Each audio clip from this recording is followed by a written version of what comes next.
ఎన్నికల ఫలితాలు. ఢిల్లీలో అసెంబ్లీ ఎన్నికల ఫలితాలు దేశవ్యాప్తంగా ఆసక్తిగా ఎదురుచూసినవే. ఎన్నో నెలలుగా సర్వేలు, ప్రచారాలు, పొలిటికల్ డిబేట్లు జరిగిన తర్వాత ఎట్టకేలకు ఫలితాలు వెలువడ్డాయి. భారతీయ జనతా పార్టీ బీజేపీ భారీ మెజార్టీతో గెలిచింది. ఢిల్లీ రాజకీయాల్లో ఇది ఓ పెద్ద మలుపుగా చెప్పుకోవచ్చు. ఇంతకాలం ఢిల్లీని పరిపాలించిన ఆమ్ ఆద్మీ పార్టీ ఆపు ఓటమిని చవిచూసింది. ముఖ్యమంత్రి అరవింద్ కేజ్రీవాల్ తన స్థానం కోల్పోయారు. ఇది ఆయన రాజకీయ ప్రస్థానంలో చాలా కీలకమైన మార్పుగా చెప్పొచ్చు.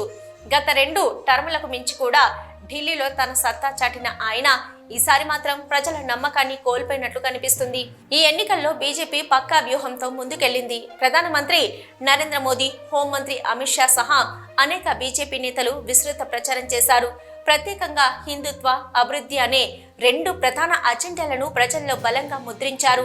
మరోవైపు కేజ్రీవాల్ ప్రభుత్వంపై నేరుగా ఆరోపణలు చేస్తూ ప్రజలకు ప్రత్యామ్నాయ పొలంను చూపించగలిగామనే విధంగా ప్రచారం నిర్వహించారు. అయితే ఈ ఓటమికి ముఖ్యమైన కారణాలేమిటి?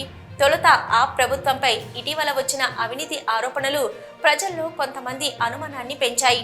ముఖ్యంగా లిక్కర్ పాలసీ స్కామ్, స్కూల్ కాంట్రాక్టుల విషయంలో వచ్చిన ఆరోపణలు కేజ్రీవాల్ ప్రభుత్వానికి భారీ మైనస్ అయ్యాయి. రెండోది, కేంద్రీయ ఏజెన్సీల దర్యాప్తుల కారణంగా ఆప్కి మానసిక ఒత్తిడి పెరిగింది. మరోవైపు బీజేపీ తమ ప్రచారంలో ఆర్థిక అభివృద్ధిని ముందుకు తీసుకొచ్చింది. మోదీ ప్రభుత్వ నినాదాలు సబ్కా సాత్ సబ్కా వికాస్ మళ్లీ ప్రజలను ఆకర్షించాయి. అంతేకాదు, హిందుత్వ అంశం కూడా ఎన్నికల వేళ పెరిగింది. షాహీన్ బాగ్ ఘటన, హనుమాన్ చాలీసా వివాదం వంటి అంశాలు ఎన్నికల ప్రచారంలో ప్రధానంగా మారాయి. కేజ్రీవాల్ ఓటమికి మరో కారణం ఏమిటంటే కాంగ్రెస్ పార్టీ పూర్తిగా బలహీనపడిపోవడం. గత ఎన్నికల్లో కాంగ్రెస్ ఓటమితో ఆప్కి మద్దతు వెళ్ళింది. కానీ ఈసారి కాంగ్రెస్ మరింత వెనుకబడిపోవడంతో ఆ ఓట్లు ప్రత్యక్షంగా బీజేపీకి మారిపోయిన అవకాశం ఉంది. ఢిల్లీ ప్రజలు ఇంత భారీ మార్పును ఎందుకు తీర్మానించారు? చాలా మంది ప్రజలు అభివృద్ధి మళ్లీ బీజేపీ హస్తంలోనే జరుగుతుందని నమ్మారు. ముఖ్యంగా మధ్యతరగతి, వ్యాపార వర్గాలు, ఉద్యోగులు ఈసారి బీజేపీ వైపు మొగ్గు చూపారు. ఇక ముందు పరిస్థితి ఎలా ఉండబోతుంది? కేజ్రీవాల్ ఈ ఓటమిని స్వీకరించి కొత్త వ్యూహాన్ని అవలంబిస్తారా, లేక ఢిల్లీ రాజకీయాల్లో కొత్త వర్గాలు బయటకొస్తాయా? బీజేపీ ప్రభుత్వం నిజంగా ప్రజలకు సకాలంలో సేవలు అందిస్తుందా? ఇదంతా చూడాలి. ఢిల్లీ ఎన్నికల ఫలితాలు దేశవ్యాప్తంగా రాజకీయ ప్రభావం చూపించనున్నాయా?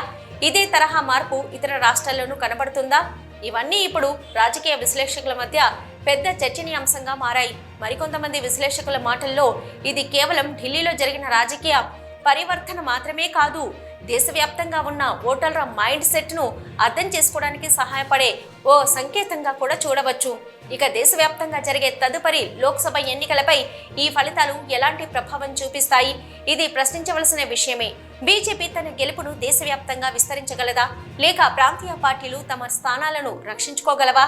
ఇవన్నీ సమయం చెప్పాల్సిన విషయాలు. ఢిల్లీ ఎన్నికలు ప్రాంతీయ రాజకీయాల్లో మార్పును తెచ్చే అవకాశం ఉందా? ఆ పార్టీ భవిష్యత్తులో తిరిగి బలపడేందుకు ఏం చెయ్యాలి? పార్టీ కార్యకర్తలు, నేతలు ఈ ఓటమి నుంచి ఏం పాఠాలు నేర్చుకుంటారు?